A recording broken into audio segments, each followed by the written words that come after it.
नमस्कार, मैं हूं शरद द्विवेदी और आज का हमारा मुद्दा है थमा चुनावी शोर, हवा किस ओर। लेकिन इसके पहले आज का मुद्दा है क्या और हम किस तरह से आगे बढ़ेंगे, उसके लिए हम देखेंगे ये रिपोर्ट और उसके बाद फिर डिबेट की तरफ।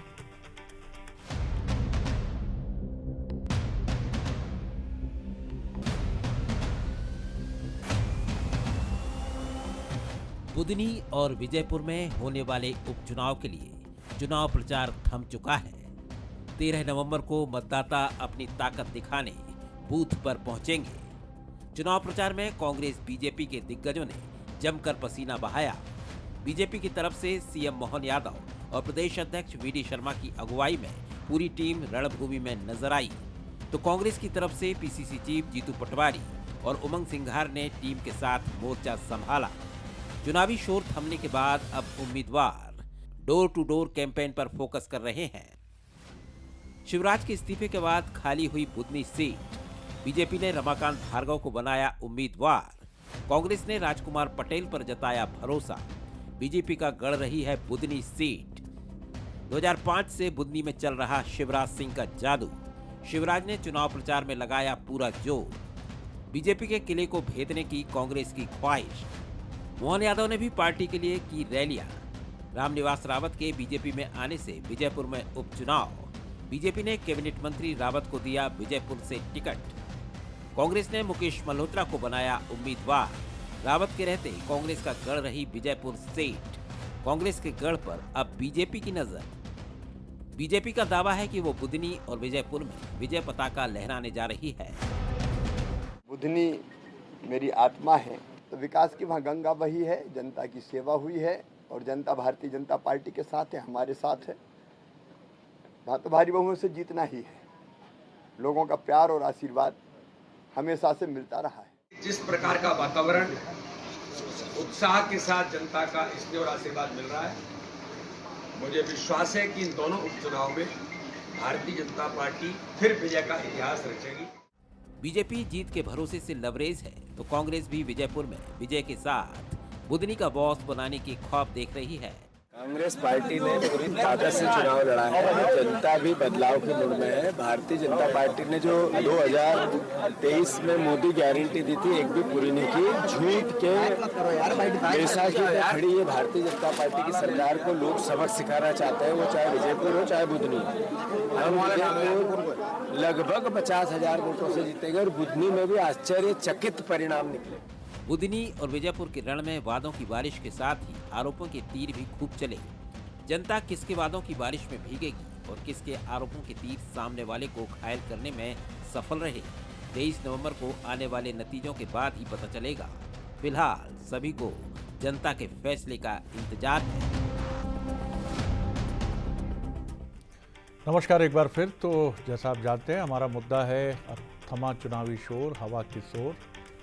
और मध्य प्रदेश के ये बाई इलेक्शंस और उत्तर प्रदेश के बाई इलेक्शंस और महाराष्ट्र और झारखंड के विधानसभा चुनाव, ये एक बार फिर बताएंगे कि फ़िज़ा में किस तरह की हवाएं हैं और ये हवाएं क्या बीजेपी के साथ हैं या कहीं कुछ परिवर्तन भी हुआ है। बीजेपी फिर एक ऐसे स्टूडेंट के तौर पे सामने आई है जिसने कोई गलती करने की कोशिश नहीं की।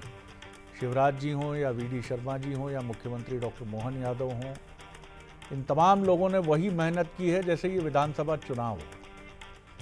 कांग्रेस ने भी जोर लगाया है और यही वजह है कि बुदनी, जहां ये माना जाता है कि वहां क्या चुनौती मिलेगी, वहां भी इस बार चुनौती को महसूस किया गया। मैं ये नहीं कहूँगा, लेकिन जिस तरह का कैंडिडेट और जिस तरह की कांग्रेस ने एकजुटता दिखाने की कोशिश की, उसके बाद ये माना गया कि चुनाव में हमें कहीं बीजेपी को अपनी तरफ से कमज़ोरी नहीं छोड़नी। विजयपुर टफ है एज़ कम्पेयर टू बुदनी, लेकिन बीजेपी ने वहाँ बुदनी से और ज़्यादा मेहनत की है, समीकरणों को और साधने की कोशिश की है। अब देखते ये हैं कि जनता के मन में क्या है, क्योंकि किसानों से जुड़ी कुछ चुनौतियाँ भी हैं।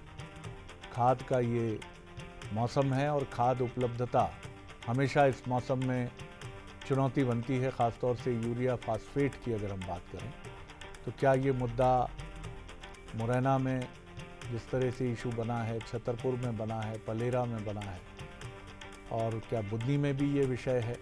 तमाम बातें हैं, बड़े सवाल हैं, लेकिन जनता इन पर अपना निर्णय सुनाएगी 13 तारीख को, जब उनका मन इलेक्ट्रॉनिक वोटिंग मशीन में बंद होगा। जो हमारे सुलगते हुए सवाल हैं वो देख लीजिए। क्या बुधनी विजयपुर में बीजेपी लहरा पाएगी विजय पताका? क्या कांग्रेस उपचुनाव में लिख पाएगी जीत की इबारत? दोनों सीटों के नतीजों का प्रदेश की सियासत पर क्या होगा असर? अब मिलिए उन मेहमानों से जो हमारे साथ हैं। हमारे साथ स्टूडियो में है मनोज सैनी, एग्जीक्यूटिव एडिटर, जो अभी लौटे ही हैं बुधनी से। यशपाल सिंह सिसोदिया जी हैं, बीजेपी के सीनियर लीडर, पूर्व विधायक, और मृणाल पंत जी हैं, सीनियर लीडर और स्पोक्स पर्सन। आप दोनों का भी बहुत स्वागत है। मनोज, जो फिज़ा आपने देखी, मैंने देखा कि न शिवराज जी हल्के से ले रहे हैं, न वीडी शर्मा जी, न मुख्यमंत्री मोहन यादव जी। और अभी कार्तिकेय जी का इंटरव्यू जो आपने लिया, उसमें तो मैं देख रहा था कि वो ऐसा लग रहा था कि उनकी चिंता नतीजों को लेकर ही है कि अंतर कितना हो सकता है, कम तो नहीं होगा, नहीं तो हमने जो मेहनत की है उस पर सवाल उठेंगे। और विजयपुर भी आप होकर आए हैं। विजयपुर में मैं ये ज़रूर कह सकता हूं कि बीजेपी के विरोध में सुर बुधनी की तुलना में ज़्यादा सुनाई दिए हैं। किस तरह से आप देखते हैं दोनों इलेक्शंस को? क्या विजयपुर वाकई बहुत टफ है? बिल्कुल शरद जी, टफ कहा जा सकता है, क्योंकि जो प्रत्याशी कांग्रेस ने दिया है मुकेश मल्होत्रा, वो पिछली बार निर्दलीय प्रत्याशी के रूप में 48,000 वोट लेकर आए थे और भारतीय जनता पार्टी के सपोर्ट में रहे हैं। पहले भारतीय जनता पार्टी में रहे वो, और निर्दलीय प्रत्याशी होने के बावजूद यदि इतना वोट लाते हैं तो फिर ये चिंता कहीं बीजेपी के भीतर है। और बीजेपी के भीतर इसलिए भी होना चाहिए कि बीजेपी जो सोच रही वो तो ठीक है, लेकिन जब मैं भी ग्राउंड जीरो पर गया तो जिस बिरादरी, जिस समाज से वो आते हैं, सहरिया जनजाति से, वो मन बना के बैठा है कि क्या हम मुकेश मल्होत्रा के साथ जाएंगे, तो ये चिंता का विषय है। लेकिन वहाँ जातिगत समीकरण बहुत है, कुशवाहा एक अपनी महत्वपूर्ण भूमिका निभाते हैं, और ऐसे आरोप है कि रावत जो समाज आता है, जो वर्ग आता है, उसका कहीं कुछ चीज़ें ऐसी रही है जो बाकी वर्गों को ठीक नहीं लगी है। तो शायद इसीलिए रामनिवास रावत के भीतर भी चिंता दिखाई दी। उनके बार बार जब मैंने भी उनसे बात की तो उनके भीतर भी ये झलक रहा था। इसीलिए ज़्यादा मेहनत वहाँ बीजेपी ने की है। मुख्यमंत्री ने 5 सभाएं ली, वीडी शर्मा ने 5 से ज़्यादा सभाएं ली, उसके अलावा शिवराज जी भी वहाँ पहुँचे, और नरेंद्र सिंह तोमर तो 40 सभाएं लिए। मतलब आप समझ लीजिए कि चुनाव कितना टफ होगा। सिंधिया ने दूरी बनाई, इस बात की चर्चा जरूर वहाँ चल रही। जहाँ तक बुधनी की बात, इसका क्या कारण आप देखते हैं? पहले तो ये माना जा रहा था कि रावत जी का सिंधिया कनेक्शन है, लेकिन अब लगता है कि तोमर साहब और सिंधिया रावत जी का कनेक्शन है। देखिए, कनेक्शन पहले तो रहा है सिंधिया का, लेकिन उस दौर में जब चर्चा चली थी कि सिंधिया के साथ रावत आने वाले, तो मुझे लगता है एक नई तरह की अदावत दोनों के बीच में हुई होगी, और उसी का असर दिखा। क्योंकि तोमर वर्सेस सिंधिया, शायद ऐसी चर्चाएं थी, मैं नहीं कह रहा, और तोमर साहब ये चाहते कि चुनाव हर हाल में रावत को जीतना चाहिए, और इसलिए इतनी ज़्यादा सभाएं उन्होंने की। और आरोप भी लगा कांग्रेस की तरफ से कि विधानसभा अध्यक्ष होने के बाद भी यदि वो ऐसा कर रहे, जेपी धनोपिया ने उसकी शिकायत की, बुधनी की तरफ जाते हैं तो बुधनी में जीत का अंतर कम होगा। बिल्कुल मैं कह सकता हूं, क्योंकि वहाँ भी फील्ड में हम रहे, लोगों से मुलाकात की है। पर जीतेगी ये नहीं कह सकते, पर भारतीय जनता पार्टी में बढ़त लेते दिखाई देगी। और इसीलिए जो आप कार्तिकेय चौहान की बात कर रहे हैं या शिवराज जी की बात कर रहे हैं, 1 लाख से जीत शिवराज जी की हुई, और लोकसभा आते आते वो 1.25 लाख हो गई। तो इतनी बड़ी जीत तो अब संभव ही नहीं है। और दूसरा, जातिगत समीकरण वहाँ भी दिखाई देते। किरार समाज जो है वो शिवराज जी को सपोर्ट करता रहा है, और राजकुमार पटेल भी उसी वर्ष से आते हैं। तो मुझे लगता है जातिगत समीकरणों को देखें या बाकी चीज़ों को देखें तो दोनों सीटों को इसलिए बीजेपी ने बड़ी गंभीरता से लिया है, लेकिन कांग्रेस ने कोई कसर नहीं छोड़ी, ये मैं कह सकता हूँ। मृणाल जी, कांग्रेस ने कसर नहीं छोड़ी, लेकिन अब ये कसर भी क्यों छोड़ी जाए और जीत की तरफ क्यों ना बढ़ा जाए? बहुत हो गया, थोड़ी सी कसर कहीं छूटती रही है, तभी तो जीत फिसलती रही है। बात अलग है कि आपके कुछ आरोप भी रहते हैं, लेकिन जीत मेहनत से ही मिलती है, संगठन शक्ति से ही मिलती है, कार्यकर्ता शक्ति से ही मिलती है। इन दोनों बाई इलेक्शन को कांग्रेस के नज़रिए से कैसे आप देखते हैं? और पूरी मेहनत के साथ कांग्रेस के नेताओं ने, कार्यकर्ताओं ने, और दोनों जगह कांग्रेस के प्रत्याशियों ने चुनाव लड़ा है। पूरी एकजुटता के साथ कांग्रेस पार्टी मैदान में दिखाई दी है, जबकि भारतीय जनता पार्टी अपने विरोधाभास में और चुनावी वादे पूरे नहीं करने की स्थिति में घिरी हुई दिखाई दी है। ये बड़ी महत्वपूर्ण बात है कि प्रदेश की जनता और खास तौर पे इन 2 क्षेत्रों की जनता इस बात को जानती है कि ये स्वाभाविक चुनाव नहीं, दोनों जगह थोपा हुआ चुनाव। भारतीय जनता पार्टी जानती थी कि शिवराज सिंह जी को मुख्यमंत्री नहीं बनाना है। प्रदेश की जनता की आंखों में धूल झोंकने के लिए उनको विधानसभा चुनाव लड़ाया गया, बाद में इस्तीफा दिलवाया गया। ऐसे ही विजयपुर की जनता भी ठगा सा महसूस करती है। उन्होंने जिस प्रत्याशी को वोट दिया था वो प्रत्याशी थोड़े समय बाद ही पार्टी बदल कर चले गए। इसके लिए तो उन्होंने, जनता ने मतदान नहीं किया था, अपना विश्वास उनमें व्यक्त नहीं किया था। तो दोनों जगह क्षेत्र की जनता की सबसे पहली भावना यह है कि बेवजह का चुनाव उनके ऊपर लादा गया है और इसका परिणाम मिलेगा। बुधनी में एक परिस्थिति ज्यादा इसलिए भी है कि दो तरीके से जनता के साथ धोखा हुआ है। शिवराज सिंह जी का जिस तरह से अपमान किया जा रहा है, उन्होंने जितने वादे किए थे, भारतीय जनता पार्टी उनको दूध से मक्खी की तरह उनके साथ साथ उन वादों को भी भूल गई है। खुद जो चुनाव घोषणा पत्र में वादे किए गए थे उनको कहीं पूरा नहीं किया जा रहा है। बुधनी के सर, चुनाव अपनी ताकत पे जीते जाते हैं मृणाल जी। भले ही बीजेपी आपकी कमजोरी की बात कर ले, लेकिन वो भी जीतती अपनी ताकत से ये चुनाव। आप भी जीतेंगे तो अपनी शक्ति से, मेरे ख्याल से शक्ति पर बात करेंगे तो और बेहतर होगा। बाकी आप अपनी ताकत पर नहीं जीते जाते। मैं थोड़ा सा आपसे इस मामले में असहमत हूँ। चुनाव जीते जाते हैं जनता की ताकत पर, और जनता जो ताकत लेती है वो परिस्थितियों और मुद्दों से लेती है। आज जो परिस्थिति और मुद्दे हैं वो ताकत जनता की ओर से कांग्रेस पार्टी के पक्ष में दिखाई देती है, कांग्रेस को मिलती हुई दिखाई देती है। इसलिए भारतीय जनता पार्टी की कोई ताकत इस बार चुनाव जीतने की परिस्थिति में नहीं है। चुनाव के परिणाम जब आएंगे तो आप देखेंगे कि विजयपुर तो बहुत ही बड़े अंतर से कांग्रेस पार्टी चुनाव जीत रही है। बुधनी में भी हम आश्चर्यजनक परिणाम देंगे। भारतीय जनता पार्टी को अगर ऐसा लगता था कि बुधनी वो सीट है जहां उन्होंने निर्णायक तौर पे कब्जा जमा लिया, तो इस बार का परिणाम ऐसी किसी भी भावना अगर भारतीय जनता पार्टी के मन में है तो उसको भेज देगा। चलिए मैं लौटूंगा आपकी तरफ। शुभकामनाएं आपकी भावनाओं के लिए, और यशपाल जी को भी बीजेपी के लिए शुभकामनाएं। और जिस समय हम ये बात कर रहे हैं तो फिर बीजेपी दावा कर रही है कि इलेक्शन और बाय इलेक्शन के पहले एक मुद्दा खड़गे जी ने दे दिया है। खड़गे जी की एक टिप्पणी चर्चा में है जो उन्होंने उत्तर प्रदेश के मुख्यमंत्री को लेकर की है कि सन्यासी हैं तो राजनीति से अलग क्यों नहीं हो जाते, बटोगे कटोगे की बात क्यों करने लगते हैं। और माना जा रहा है कि ये फिर एक बार समीक्षक भी इसको इस तरह देख रहे हैं कि ये नुकसान करेगा इलेक्शन के पहले उस बीजेपी के लिए जो इस समय हिंदुत्व की लहर पर कहीं ना कहीं फिर एक बार सवार दिखती। बहरहाल ये एक अलग विषय है, मैंने अपडेट करने के लिए व्यूअर्स के लिए ये सब्जेक्ट रखा। यशपाल जी, फिर जीतने की तैयारी, दावा बीजेपी का, लेकिन थोड़ा मौका अपोजिशन के लिए भी रखना चाहिए। और कितनी मेहनत करेंगे आप लोग लगातार। ठीक है, बुधनी में ज़्यादा ताकत है, लेकिन हाँ ये भी सही है कि अब कैबिनेट मंत्री के नाते रावत साहब की प्रतिष्ठा दांव पर है और बीजेपी की प्रतिष्ठा दांव पर है कि मंत्री तो बना दिया, जिता के भी लाना है। जी शरद जी, जैसा कि आप अभी स्वयं बता रहे थे कि राजनीतिक पार्टियों को अपनी ताकत के साथ चुनाव में उतरना चाहिए, और भारतीय जनता पार्टी ने कभी भी किसी भी प्रकार के चुनाव के, फिर चाहे वो नगर पालिका के चुनाव हो, नगर परिषद के हो, नगर निगम के हो, लोकसभा के हो, विधानसभा के चुनाव हो, सारे चुनाव में संगठनात्मक दृष्टिकोण से हमने पूरी सिद्धता के साथ हम लोग चुनाव लड़ते हैं। उसी का परिणाम है कि जनता हम पर विश्वास और भरोसा करती है। और देखिए शरद जी, मैं कह सकता हूं कि आपने भी बताया कि मेहनत का जो आपने अभी टिप्पणी दी है, जीत उसी को मिलती है जैसा कि आप कह रहे थे जो मेहनत करता है। मैं आज दोपहर में देख रहा था माननीय लोकेंद्र पारासर जी, जो भारतीय जनता पार्टी के वरिष्ठ नेता हैं, संगठन में हमारे भी प्रदेश के मंत्री हैं और प्रदेश में हमारे पूर्व में भारतीय जनता पार्टी के मीडिया के प्रभारी रहे मध्य प्रदेश के, उनके मैंने जो उनकी मेहनत थी आज के दिन वो मैंने देखी एक्स पर। और देखिए, मैं बताना चाहूंगा आपको कि लोकेंद्र पारासर जी ने विजयपुर के धामनी मतदान केंद्र पर सुखदीन धाकड़ को पोलिंग एजेंट बनाने का जो फॉर्मेट होता है, जो मतदान अभिकर्ता को दिया जाता है, वो कल सुबह वे निर्वाचन पीठासीन अधिकारी को देंगे।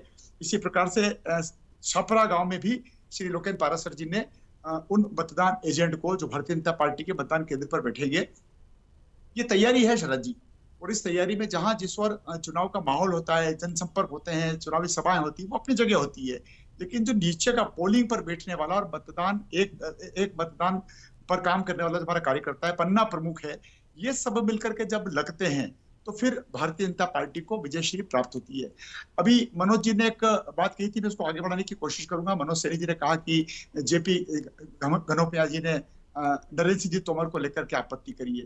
देखिए, इस पूरे चुनाव में शरद जी अगर आप देखेंगे तो कांग्रेस सिर्फ सवाल उठाने में लगी पड़ी थी, आपत्ति करने में लगी पड़ी थी।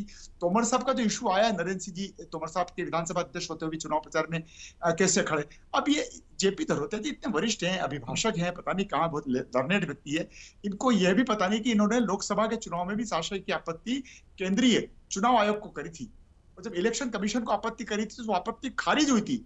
आज पुनः उसी आपत्ति को लेकर के आकर वो आपत्ति भी आज पुनः खारिज हुई है। कहाँ लगी थी शरद जी कांग्रेस इस उपचुनाव में? कलेक्टर को बदलो जी। तोमर साहब क्या कह रहे हैं, लाडली बहना को लेकर के इंदौर में मुख्यमंत्री जी ने 3000 रुपए से राशि बढ़ाने की बात क्यों कर दी? छोटी छोटी बातों पर इलेक्शन कमीशन में जा रहे हैं, राज्य निर्वाचन आयोग को शिकायत कर रहे हैं। ये इससे ज्यादा कुछ कर नहीं सकते हैं। चुनाव से पहले और चुनाव के बाद में सिर्फ एक ही टिप्पणी होगी कि शासन और प्रशासन के दम पर भारतीय जनता पार्टी चुनाव जीती है और ईवीएम मशीन का दुरुपयोग हुआ है। देखिए, भारतीय जनता पार्टी, मैं यही कहने वाला था कि मृणाल जी आरोप लगा देंगे कि इलेक्शन कमीशन भी कहाँ निष्पक्ष है जी। नहीं, देखिए शरद जी, इस चुनाव के दौर में कांग्रेस के संगठन की हालत देखिए शरद जी आप, कि इस चुनाव के दौर में जब जीतू पटवारी जी अपनी कार्य समिति को घोषित करते हैं, लगभग 10 से अधिक लोगों ने उनके द्वारा दिया गया पद अस्वीकार किया और उन्होंने त्यागपत्र दिया। जहां एक और संगठन में इस प्रकार से खटास पैदा हो रही थी जी, 2 उपचुनाव सामने खड़े थे और जीतू पटवारी जी के निर्णय को उन्हीं के दल के लोगों ने अस्वीकार किया। चलिए, आप मृणाल जी बोल लीजिए, आप कुछ कहना चाह रहे थे, क्विक टिप्पणी आपकी जी। भारतीय जनता पार्टी की मिठास तो हमें ग्वालियर चंबल में ही दिखाई दे रही है कि जिन कांग्रेस के पूर्व नेता को बड़े जोर शोर के साथ भारतीय जनता पार्टी अपने साथ ले गई थी, वो एक दिन भी चुनाव प्रचार में सिंधिया जी दिखाई नहीं दिए। अगर इसको खटास नहीं मानती भारतीय जनता पार्टी तो ये उसकी इच्छा। जी जी, आपके यहाँ कमलनाथ जी, दिग्विजय जी, अगर इतनी अच्छी परिस्थिति शरद जी भारतीय जनता पार्टी की होती तो दोनों जगह प्रत्याशियों को अपना खुद का पैसा खर्च करके अपना स्वागत नहीं करवाना पड़ता विधानसभा में। आज भी जब चुनाव में बिल्कुल थोड़ा सा समय बाकी है, तब दूसरे जिलों की 500 गाड़ियां विजयपुर विधानसभा में चुनाव आयोग और भारतीय जनता पार्टी के प्रशासन के नीचे बैठी हुई हैं। अगर संगठन में इतना दम बचा होता विजयपुर में, तो ये सत्ता की ताकत पे और धन की ताकत पर भारतीय जनता पार्टी चुनाव नहीं लड़ती, जनता की ताकत पर चुनाव लड़ती। ये परिस्थिति बता रही है कि बड़ा सवाल ये है कि जो ताकत की बात चल रही है, मैंने ये भी देखा कि भारतीय जनता पार्टी की बात करूं, कैबिनेट मंत्री हैं शिवराज जी और कृषि मंत्रालय बहुत महत्वपूर्ण मंत्रालय है, फिर भी मुझे लगता है कि कम से कम 5 टाइम्स या 6 टाइम्स या इससे भी ज़्यादा उन्होंने बुधनी का दौरा किया, जबकि खुद अपने चुनाव में 2023 में मेरे ख्याल से वो बुद्धि नहीं आई। पूरी जिम्मेदारी कार्तिकेय सिंह चौहान ने संभाली और वरिष्ठ कार्यकर्ताओं ने संभाली। ये क्या संकेत करता है? यानी कोई कोताही ना छूटे, कहीं कोई चूक ना छूट जाए। शिवराज जी के बारे में वैसे भी कहा जाता है कि वो तो एक चुनाव खत्म होते दूसरे चुनाव की तैयारी शुरू करते, लेकिन फिर भी मैं कहूँगा ये काफ़ी सिग्निफिकेंट है जी। देखिए, शिवराज सिंह चौहान साहब की बात करें या भारतीय जनता पार्टी की, उसका मैकेनिज्म ही कुछ इस तरह से है कि काम को करना पड़ेगा, हर चीज़ को गंभीरता से। और ये चुनाव तो पूरा शरद जी, भले रमाकांत भार्गव प्रत्याशी है, लेकिन चेहरा तो शिवराज सिंह चौहान का ही है वहाँ पर। और आप इसीलिए देखिए, मोहन यादव की बात करें सीएम साहब की, या फिर बीडी शर्मा की बात करें, तो सबसे ज़्यादा दौरे शिवराज जी के ही हुए, जो आप कह रहे थे। और शिवराज जी ने जब बुधनी में शुरुआत हो रही थी, जिस दिन उन्होंने मंच से कहा था कि मैं अपने चुनाव में नहीं आता था, झारखंड का प्रभारी हूँ तो मेरे पास झारखंड की जिम्मेदारी भी है, मुझे वहाँ भी जाना पड़ेगा, पर इस बार मैं आऊँगा आपके पास, क्योंकि आप ये ना समझ लें कि मैं आपसे दूर हूँ। तो एक मैसेज था शिवराज जी की तरफ से कि भले रमाकांत भार्गव चुनाव लड़ रहे हैं, लेकिन मैं बुधनी की जनता के साथ सीधा जुड़ा हूँ। और उस जुड़ाव को दिखाना बहुत ज़रूरी था, क्योंकि कांग्रेस ने अच्छा प्रत्याशी राजकुमार पटेल को दिया, यानी चुनाव में कोई कोताही ना हो, जिस तरफ आप कह रहे थे, उसी बात को आगे बढ़ाया शिवराज जी ने, कार्तिकेय चौहान ने, या बाकी पूरी भारतीय जनता पार्टी ने। जहां तक बात मैं एक जरूर कहना चाहूंगा, मैं आपसे ये समझूंगा मनोज कि कोई सरप्राइज फैक्टर है क्या इस इलेक्शन में? कोई ऐसा फैक्टर है जैसे हम अमरवाड़ा में देख रहे थे और हुआ भी वैसा कि बहुत नज़दीकी मुकाबला था, नज़दीकी मुकाबले की जैसा ऑब्जर्वर्स कह रहे हैं कि वो संभावना अगर है तो विजयपुर में है, ये ठीक है?